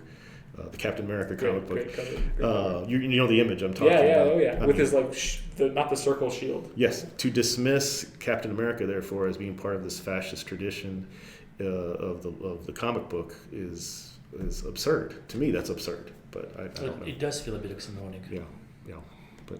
But that to me, comics are. They're material objects, but they're also spiritual totems, sacred. It's the whole, splendors of the cross that you see behind glass. You just want to touch Amazing Fantasy issue 15. You want to touch Fantastic Four #1, and you want to own a piece of it. Even if it's a reprint, even if it's a facsimile. You can buy like the original art pages and things like that. You can get really deep into the materiality, like we were saying about it, which is really cool. Almost like manuscripts. I'm kind of like trying to argue with myself here too, but what is happening with the word fascism apparently is exactly what Derrida explains when we assign specific meanings and trying to find what is not in order to understand what it is, and then people starting looking at things and deciding that something what it is through what it's not by mistaking what is not for what it is. Yes. It's also just like there's just a little bit of like inflation or dilution with these types of words. I remember when everybody was calling everybody Hitler around George Bush and Obama times. Yes. It's just like you just start throwing the negative word that's of the moment around to anything that you dislike. Well, that's the thing. They would do it here in the United States, and that's what. I love the United States, but my problem with the United States is the United States thinks it's America-centric. Yeah. Of course, it is a brilliant country and everything, and we can talk about it for hours. But there is a word outside, and for example, doing that, calling Hitler, that would be American. People wouldn't do that in Europe. It would be too loaded. You can only do that because there's the distance between the actual experience of the thing, like you were talking about a minute ago, right? Yeah. Yes. What still puzzles me is that there is a possibility of accepting dictatorship. Yeah. And how do we come to terms with that? Do we come to terms with that? And previously, when you were outlining the most important things about literature and posthuman and your vision of comics, that the idea of protest is interwoven into the fabric of that reality. Resistance, not protest. Resistance. Okay, resistance against authoritarianism. And with countries where, and we used this term before, fascism is not just prominent, but an active part of government, like in Russia, for example. How do we resist while accepting a possibility of union of people following the same set of ideas? Is it clear what I'm trying to ask? I understand the question. I mean, I'm not a political science person or anything. As an author, I'm curious in your input as an author. The solution that I provide in Hammer of the Dogs is one in which, instead of the students, the young people, instead of running from technology or being told what technology is good and what technology is bad, that they make that decision for themselves. All governments dictate to us what technology we should be using and what technology is forbidden. Even though the Pandora's box is open and everything is except for hope. Yes. To me, it's like they have to make that decision for themselves and only them. And the idea that someone else, an authoritarian figure or government, would tell you where to go, what to do, who you should hang out with, to me it's outrageous and should not be tolerated. And that's why I think that the solution is to use your bodies and your minds as weapons of resistance. Not just the technology, but also your physical form. And if that means changing it or transforming it in ways that make it more useful as a tool of resistance, then I say, go for it. But I do. Too often we're slaves to the technology that has been okayed. It's been approved for use, and that to me is intolerable. We should have all the students at the drone tech conventions and those convention centers on the Las Vegas Strip learning how to use this stuff, because otherwise it's going to be used against them, to surveil them, to control them, to exterminate them. AI is another example. We should not be discouraging students from using AI, ChatGPT, whatever. They should figure out how to use it and then to use it as a way to resist. And that's the only way. That sounds like learn your enemy. Yes, precisely. Precisely. It is an enemy that needs to be mastered. Yes. Don't you think so? I don't know how you could see it any other way. I mean, I'm sure other people see it other different ways, but to me, that's the only way out. Yes, of course, you can kill people with a knife, but it's not what it. You don't have to. For. Yeah, exactly. You can protect yourself, or you can use it in chaotic, evil ways. You can rob a bank. You can hurt others and destroy others with for senseless reasons. But I think that if we set examples for ourselves and each other, I think good things will happen, not bad things. We just have to set that example for each other, model, in other words, for our students, the younger generation. If we model for them, then they'll know they'll see the benefits of it. What is the alternative? What if you don't do that? Well, then it's you're enslaved. Terminator. Your AI fodder. Your cannon fodder. So the alternative is conformity that prevents us even from being able to build up this resistance culture. Yes. I mean, Paul Virilio, the French, whatever you want to call him, postmodern theorist, post-structuralist, he has this book called Pure War. Everything is on a war footing.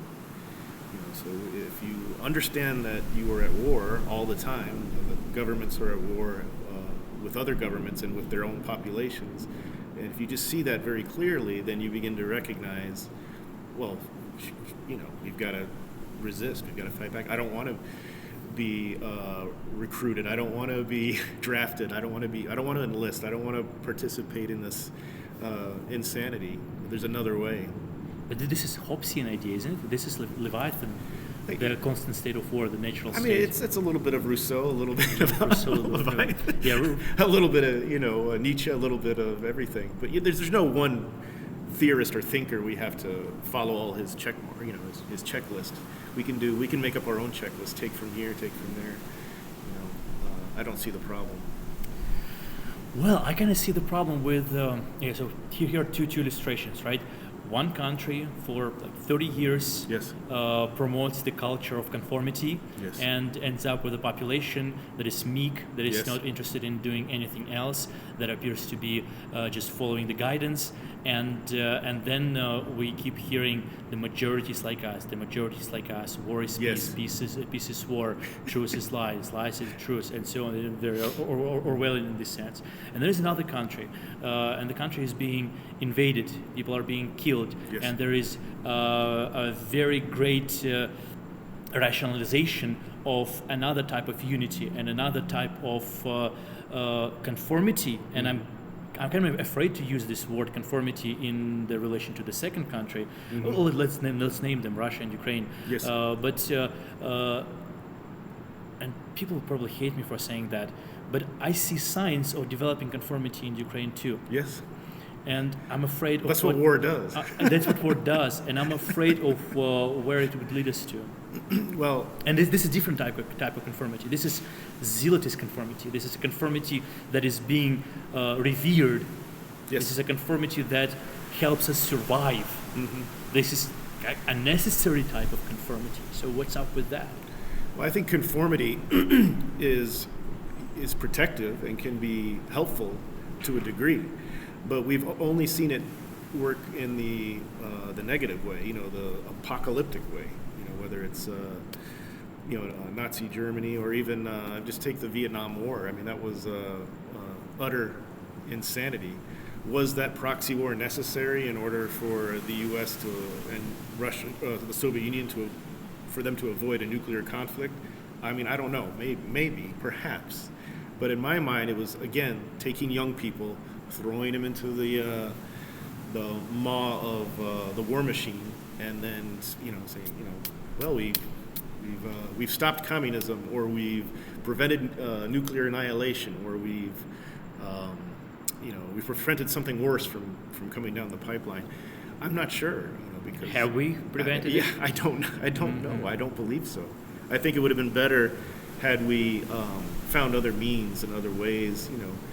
Maybe negotiation is an option, but negotiation only works if you have the force, the strength to back it up. And we've seen that that's the only way negotiation can work, is if you have the strength and the violence, really, to be able to back up your negotiations, your compromises.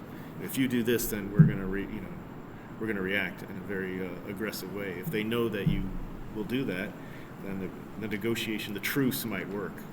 Otherwise, no. So I'm not arguing for a pacifism by any stretch, but I do think that we have to stop using young people as disposable, teens as disposable soldiers. It's not going to work. We're not McDonald's toys that you just throw out when you play with them for a little bit. We're human beings, and we deserve a measure of respect. And I don't see any of that occurring on the geopolitical stage. Everyone's just a pawn. It's frightening to contemplate. Did I take this discussion off? No, this is interesting. But I'm thinking about those pawns still having agency, Yeah. and that agency is formed out of suffering, Yes. pain, the need for survival. Yes. And of course, people in Ukraine, for example, they're scared to go to war. Yes. The ultimate outcome is death, and we don't want to die. And yet, every time someone starts talking about, like, we should stop sending money, we should start de-escalating, such sentiments are usually met with contempt. Yes. Because they mean you are okay with us dying, and you don't want to support us, but on the larger existential picture, we are sacrificing our lives, our livelihoods, our children. bodies, our children, our minds, because the madness that is coming in the years is going to be overwhelming. I'm so sorry about that. Yes. how do you live in this context? How do you promote peace through war? Yes, well, yeah, I don't think there's an answer to that. But what I'm interested in is those that pain, that suffering, that violence, and what it does to us, and the how it changes us and gives us an opportunity to create agency for ourselves. And that's what my novel is about. That's what I hope people take away from Hammer of the Dogs. Does it offer solutions to prevent war? No. I mean, the book is war, beginning front to back, beginning to end, because that's where we are right now. I've never known a time in my life, I've been around 50 years, where America hasn't been on a war footing. And to me, that's, it took me 50 years, really, from the process of writing this book, to realize that. And I don't know, why do we have two political parties at all? They're all after the same thing, which is just, war, aggression, manipulation. I'm talking about on the geopolitical state, front. That to me is a terrible thing to recognize and realize. So this Ukraine thing is very specific, but it's also part of the larger narrative of, the United States, which is the Western world, which is just war all the way through. The Cold War was still a war, and once we understand that, then we see the continuum. Yes, but the objection to your argument would be that it's not really a proxy war. It's a birth of nation. You mentioned the idea of the birth of nation before. So it is a birth of nation of a country that is that had been cut out between empires for its entire existence, that has been disputed by many historians and still is living on through people, through fairy tales, through folk tales, through folklore. So it's prevalent there, it exists there. There is this identity, but there was no birth of this identity somehow, and it's happening right now. And there is a step every nation appears to be required to go through. So would you agree that this is unavoidable? Yes, unavoidable, again, but... And therefore it's not a proxy, relationship between the United States trying to dominate on global level. Just the other day I read this headline saying that globalism failed. Is globalism failing? Well, maybe it needs to fail. I don't know. Maybe something new will take its place. It doesn't, ultimately, new values will be created. It's like that... Robinson Jeffers poem, the more violent things become, great, because new things will emerge, new values, new art, new ways of thinking. You can't. There's no way to deny it. The world after World War II was completely different. It recalibrated everything, and it made things better to some extent, but made things worse in other ways. Of course. But the Marshall Plan was a good idea. Rebuilding Europe and all that. It had some benefits. 60s showed what the World War II was about. Yes, really. Absolutely, I agree. And the thing too is to remember is, with regard to places like England, I think about this all the time. Forgive me if I'm repeating myself, but rock bands like the Beatles grew up in rubbleized London. Those bombs, turned the London into dust, and it really wasn't until well into Thatcher's reign that that started to get rebuilt. And I think of the Sex Pistols and the dismal surroundings that they endured. Anarchy in Ukraine. Anarchy in the Ukraine. They suffered through all that misery and created this incredible music. The Beatles as well. I think that's why the British rock scene was so ferocious and so palpable. All they had was the music to pull them out of those dire surroundings, those miserable environments. So the music is kind of on the other spectrum of war. Oh yes, absolutely. Okay. For them it was. For them it was. They didn't imagine what they were making would be used as a weapon or weaponized in any way, and it's not. I think it's interesting that U.S. Military intelligence, they don't use. I've never heard of them using Beatles songs or Sex Pistols to torture. It would be weird to be tortured under like we all live in a yellow I mean, that one submarine. that's a little bit. That's a little bit torturing. That could be a little torturous. That could work. But yeah, that's the worst you could say about the Beatles. Is a tune like that, That or they Octopus's Garden might be a little lethal. But that stuff was transported. It's transcended. You listen to that music and you're in another realm. I think that's a testament to the power of what they were able to accomplish. Whereas today, I don't know. I hear music, but it's all sort of saying the same thing. What is the ultimate test of the power? Is it nuclear weapon? Yeah, well, that's why I think we're not really in a proxy war. We're in a war, and it's just a matter of time before, nukes are exchanged. That's what's different. How are you scared? Oh yeah, absolutely. He laughed. No, I was just thinking about this the other day, and I was like, Las Vegas has like a strong drone base and everything, and Yeah. this is Creech Air Force Base, correct. active base that's being This will be one of operating across the globe. Therefore, there is a likelihood that Strong likelihood that the Las Vegas would be Creech Air Force among Base, those places to receive that unfortunate gift nuke of strike. death. Yeah, and I'm using this euphemism. Yes, nuke strike. But this is already a place where they've tested nuclear weapons. This place has been thoroughly nuked, so why not just throw some more on top of it? I mean, screw them. It's just a place for tourists, Mormons, indigenous people, people who don't count, the mob. Nuke it. I don't want to be an alarmist in this way, but every time I'm looking at Russian news, I hear them, I see them. Sometime later, the opposite thing happens, Yes. and it's been happening over the last 20-23 years since Putin was in power. And just the other day, with his meeting with Xi Jinping, the chairman of Chinese Party, there was a statement that underlined that Russia is no longer interested in using nuclear threats. Mm-hmm. That was interesting. That was interesting, and that if I wasn't scared before, Now you're really scared. that had an opposite effect on me. As it should, because whenever a government talks, it's lying. So, but that might be the little libertarian in me trying to. It does sound libertarian, and I want to object to that because so far in most of the things that Zelensky's been stating and addressing, I see consistency. Good. I can, with my whole heart, say the most opposite thing about Putin. Yes. So this is Having worked in corporate propaganda, which was, of course,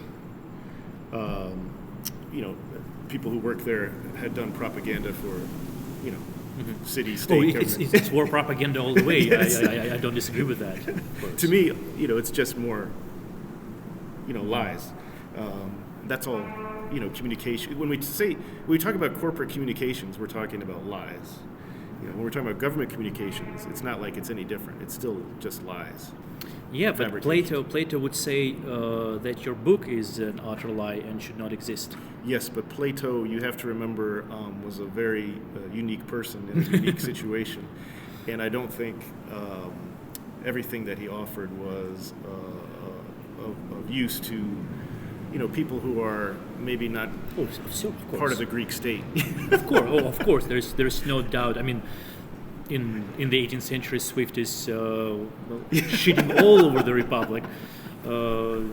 That's pretty obvious. But what I'm trying to say is that lie.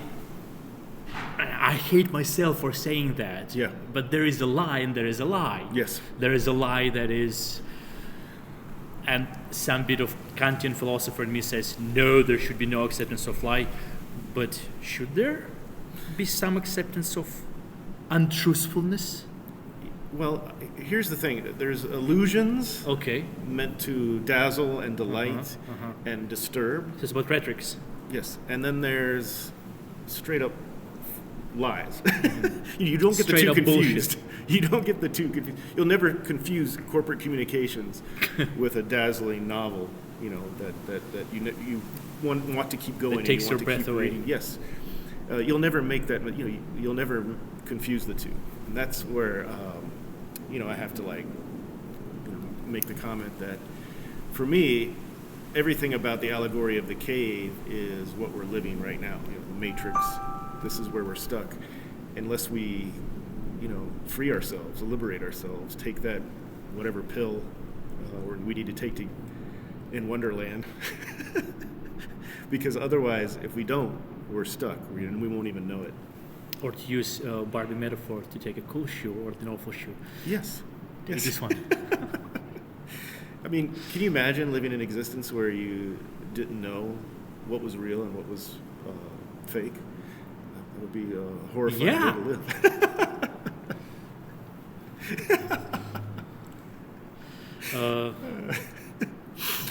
There's been this discussion back in the 18th century of what God may look like, and at some point philosophers found themselves being, first of all, very problematic in terms of trying to reconcile science and religion, empiricism and rationalism, and so on and so on and so on. And they ended up being very cautious about their language and inventing linguistic superstructures to describe something that had to be described. And one of the descriptions of God that was formed around this time was that if there is a God, it would be analogous to an entity that would be like God. And of course, I'm simplifying it, but the word analogous would be the core descriptor that would help people to understand and make sense out of this crazy world. And what is analogous in our modern context right now to God, nature, nuclear war? If there would be nuclear war, it would be analogous. If there is a God, he would be analogous to. So what that analogous entity, being, meaning, sense, we can create or understand or form. We've just got to understand that the internet, the computer is not God. It is a tool. It's our tool. It's ours to wield, and we can't let it wield us. And you know, that war is occurring right now. So great chain of being, then a vertical space of equality, and now what? Like a cross. Like a cross. Like a crucifix. That's symbolic. The crucifix was a weapon. You know, it was technology. It was Roman tech. That's how they meted out the death penalty. But to me, it's it became a symbol of peace. Yeah, bizarre. Mm-hmm. But now we're in the situation where we think we're going to upload our consciousness into this cloud, and you know, maybe it'll happen. Maybe it'll be a great thing. But right now, I wouldn't want anyone like Bill Gates or Elon Musk overseeing that process. We're going to have to do it ourselves. Okay, I'm gonna be anticipating the times when Jarret Keene's mind would be uploaded into the cloud, and I want to hear that moment when he'll be able to formulate his first joke, because that's going to be my definition of his analogous consciousness. I asked ChatGPT to generate 3 ambiguous, enigmatic descriptions of the 3 most popular comic series from the 80s. And here's what it gave me. So I'm going to read you those descriptions one at a time, and then you'll have to guess. So Carlos, you can guess too, but don't answer before Dr. Keene does. Okay. So let's Jarret answer first, you get to be wrong first. If you'll have another version, we'll see what you're gonna say. I probably don't know my 80s comics that well. So graphic novel number 1. In a turbulent and morally complex world, again, this is AI writing. A group of unconventional individuals with unique abilities, who that could be, right? Navigates a web of secrets and confronts an impending global crisis. What's that? What? That describes every comic I've ever read in my life. Does it though? A group of a group of individuals with unique abilities. That's hilarious. Yeah. Yes, and I can give you a hint. You've kind of mentioned this one already during our conversation. So it's Watchmen. Yes, it is. Oh wow, good Yeah. call. Good. I'm sorry. No, that's okay. I was gonna guess X-Men. That was really. I think it would fit. It's close. I mean, it's a little less. They but have continual crisis. Any type of Justice League or Yeah, Justice right, Society would be somehow. Zack yes. Snyder's Justice League cut. Greatest movie of all time. Don't- Wait, that's not a graphic novel. Yeah, I like the Barbie joke about this Yeah. one. Okay, graphic novel number 2. Through a highly symbolic narrative, this graphic novel explores the deep scars left by a historical tragedy on a family's legacy using animal allegories to depict the protagonists. That would have to be Mouse. It has to be Mouse. It has to be Mouse. Yeah, Do you agree? I agree. I'm gonna go with the expert. Okay, it is. Yeah, Yes, and it's not you. You got me. yeah, by Art Spiegelman, right? Art Spiegelman. Yeah, Yes. Spiegelman. Okay, that was easy. Yeah, Apparently. Okay, crush let's try the last one. Set in a bleak and decaying urban landscape, this graphic novel. You want to guess before I finish? Dark Knight Returns. Wow! Before it even finished, that's amazing. AI 0, AI null or nil, as they say in Europe, and Dr. Keene 1. That's great. Okay, so that brings us to the Blitz. I know I'm stealing it from every single podcast there is, but I don't care. So let's ask you a series of questions. I'm gonna ask you short questions, but you can answer them any way you want. And Carlos, if you want to, will participate and add something on your own, or give me your version. Please do Only that when too. I disagree with him. Yeah. Okay. So the first one is simple: Twin Peaks or X-Files? Twin Peaks. Twin Peaks. Oh Okay. no. Okay. No, X-Files. X-Files. X-Files. Oh, okay. I love them both. I love them Who both. had the better revival? Look, I don't know yet. I haven't gotten there yet. X-Files, okay? Easy. I love Twin Peaks, but it is. Not But even close. X-Files is so good. Okay. Well, I like my I'm coffee disappointed. strong, so I'm with you. I'm disappointed. Vegas or Florida? Las Vegas. Las Vegas. Okay, good. Europe or United States? Europe. Europe. Okay. Mary Shelley or Margaret Atwood? Mary Shelley. Mary Shelley. Philip K. Dick or Charlie Brooker's Black Mirror? Philip K. Dick. If you had to pick one, to be a journalist, to be a writer, or a teacher? Teacher. Teacher. Okay. Good answer. Explain postmodernism in only 3 words. Bleak, joyful, agony. Okay, thank you.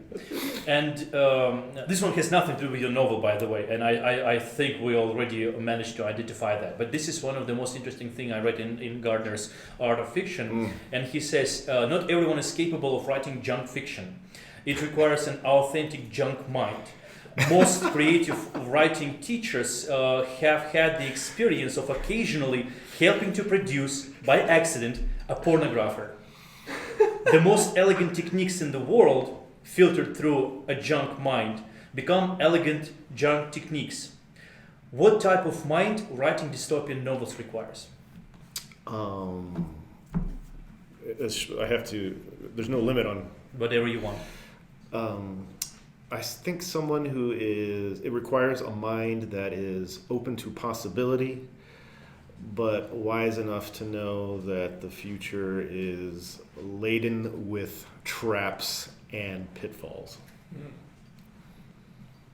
Thank you.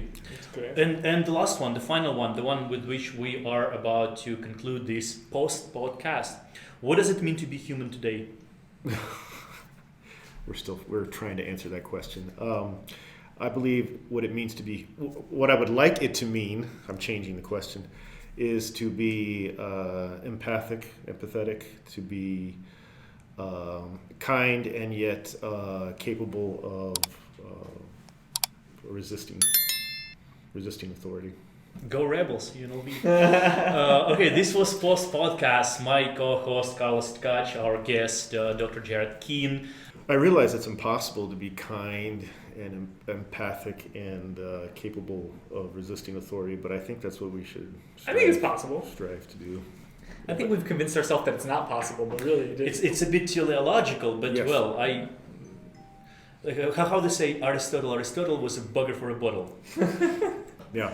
I mean, we could call is Frank Miller's Batman kind? Yes. Yeah, Yes. I think so. Unless you're Unless you're a mutant. unless you're parachuting into the medium and then you think he's a fascist. Yes, exactly right. Yeah.